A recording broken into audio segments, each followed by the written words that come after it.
luggage was delayed by 4 hours. So while I was waiting for my luggage, I just went cruising around and found a yard full of cars. And what I'm hoping is that this yard will produce another yard somewhere else. He'll say, I know of a guy. And that's the way these things work out. So we're going to try to spend 4 days in one town, and I have no leads at all, and see what it produces in 4 days.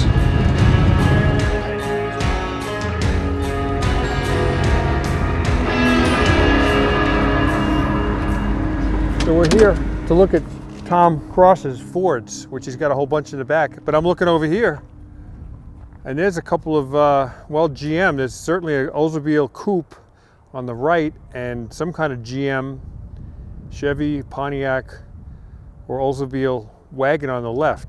We would call it a Woody, but it's really a steel Woody. There might be a little bit of wood on that car, but most of the wood probably is on the inside.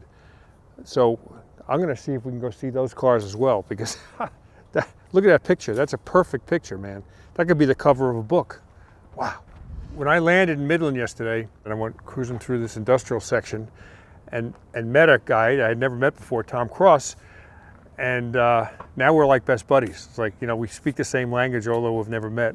And he's a barn find guy too, and has invited us to go take a look at his Ford collection in the back here. So can we take a walk back there, sir? Sure can. Let's go.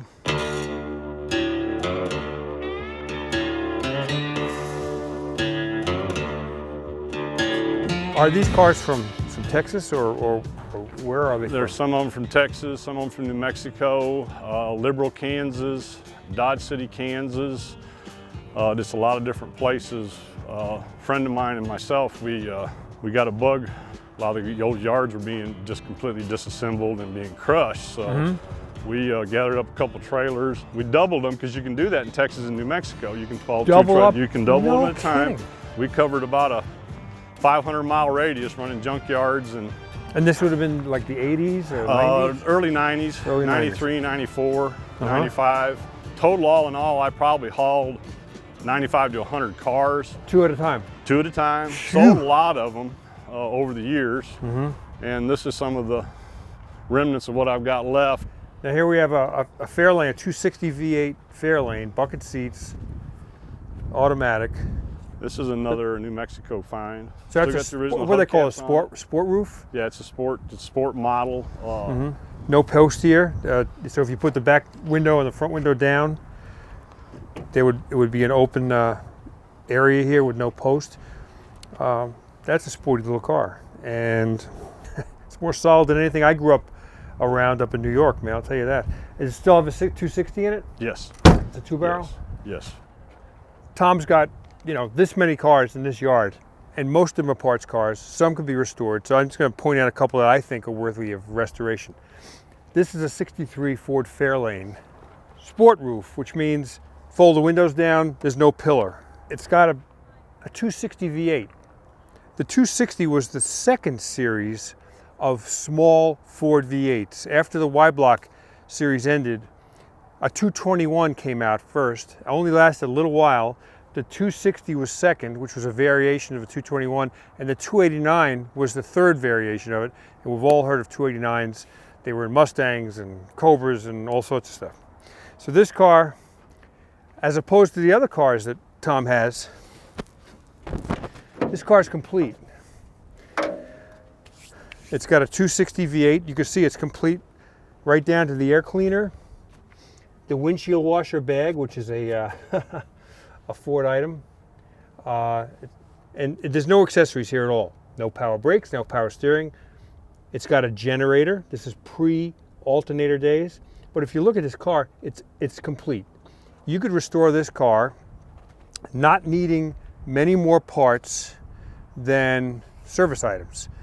Hoses and belts and certainly an interior, tires, but you wouldn't have to be a slave to buying parts from parts distributors for this car. You could buy this car, do an inventory of the parts that it's got that are reusable, and probably for not much money, get this car going. You could drive it as is, as a rat rod kind of thing, or do a full restoration. And I'd say with this body style, it'd be worth it. If I had this car, I'd put a 4-speed in it. But other than that, I think it's a pretty cool car the way it is. This is a 1962 Ford Galaxie 500. And the worst thing about it is that it's a four-door. But let me tell you what the best thing about this car is. It's got every option. This car is a loaded car, and when Tom brought this to this yard 25 years ago, he drove it here. So it's got a 390 motor, as you can see right here, 390. It's an automatic. The 390s back in this era all had Thunderbird written on the valve covers, because that was a standard motor in the Thunderbirds. So, you know, a lot of people said, oh, I got a Thunderbird motor in my Ford.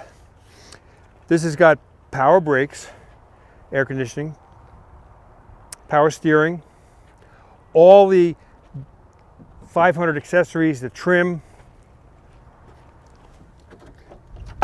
The keys are on the front seat, but that's a power front seat. And I didn't even know that Ford had an optional power front seat back in '62. The worst thing about the car, besides the four-door, if it was a two-door, this car wouldn't be here.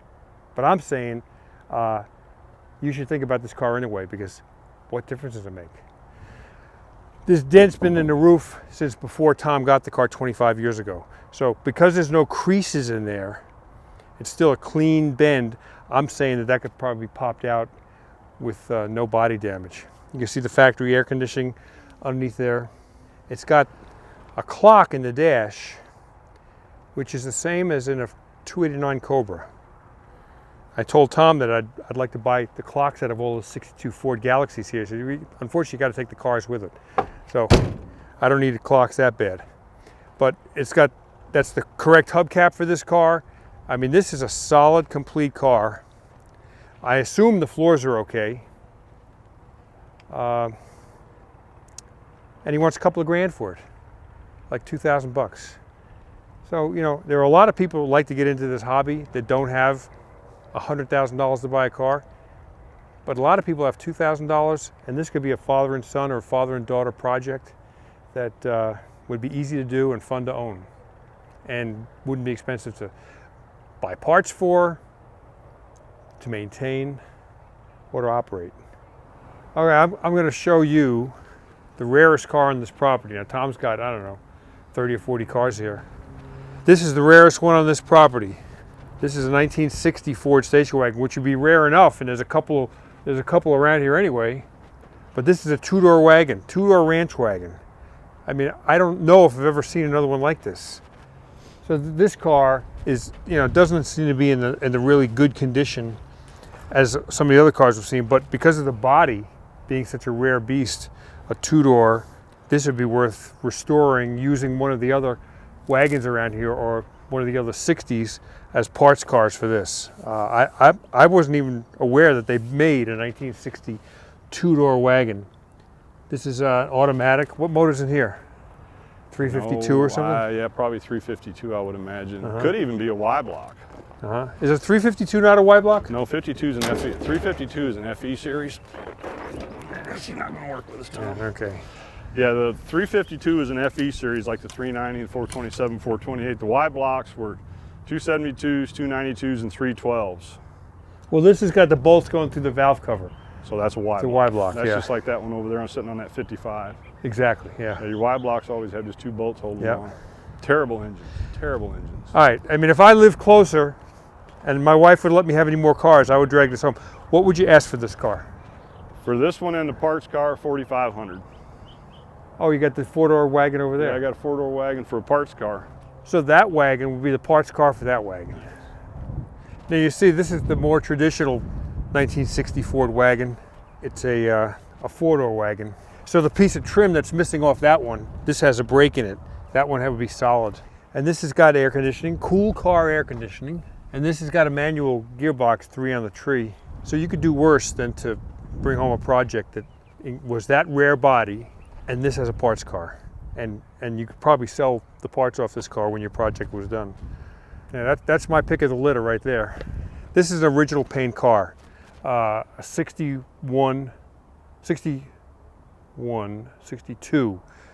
Ford wagon. And you know I like wagons. And so I've always heard desert cars have paint jobs that can be brought back to life. And so we're gonna try it on this one. I borrowed from Tom some Carnauba wax cleaner, and I borrowed a rag, and I'm just gonna see if I can actually get a shine out of this fender. You know, I've never had the opportunity to do this before, living on the East Coast with a desert car, so let's see what happens.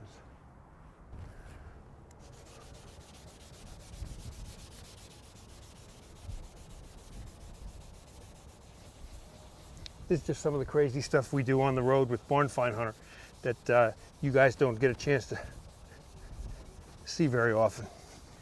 But I get to live my fantasy out with desert cars, trying to bring paint back to life.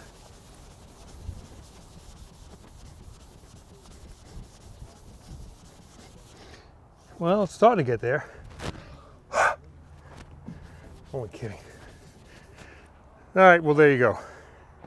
Not quite what I imagined, but if I had a buffer and some compound. Okay, this is crazy. But Jordan said if you would drag that car up there and let me use a buffer to buff that fender, it would make great video. So I can do it. I'm not taking one position or another. I can do it. All right, here we go. All right, so this is something that I've wanted to do. This sounds crazy. I remember seeing a commercial once for like J-Wax or something like that, and they went into a desert junkyard and found an old car and waxed it up and had it look like new. And I was probably 12 years old. But here's my chance to try it. So we're gonna drag this car out of here, bring it up to Tom's shop, and we're gonna buff out the fender, the hood. I don't know how long I'm gonna work on this, but we're gonna see what kind of desert shine we can get out of this.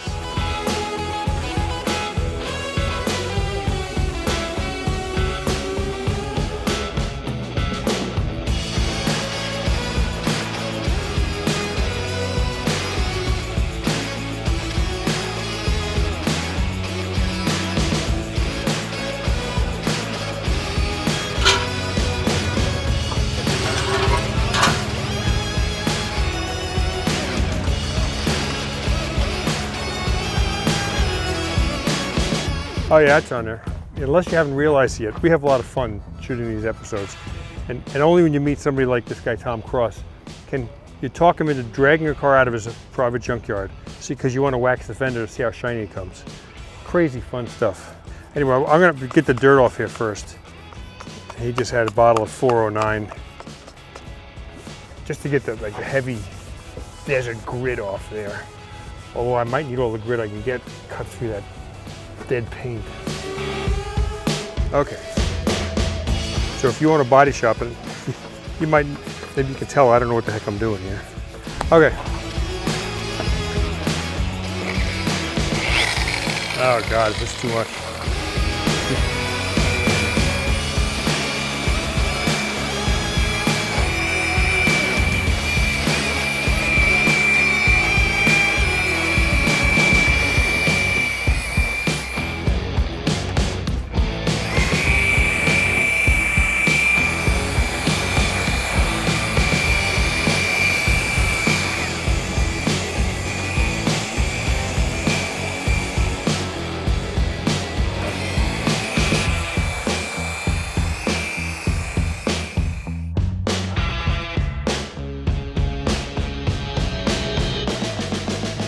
Do you believe this? Do you believe how we brought back an original paint job?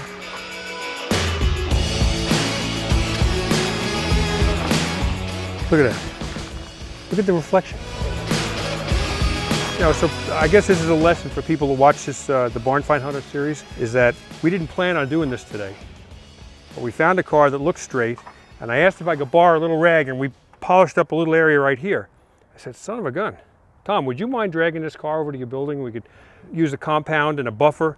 You know, if you say there's no old cars left out there, well, there are plenty of old cars if you just get out and find them. And sometimes you find a gem like this that you could pick up for not a lot of money, spend a weekend. In a weekend, this car could look this good all throughout.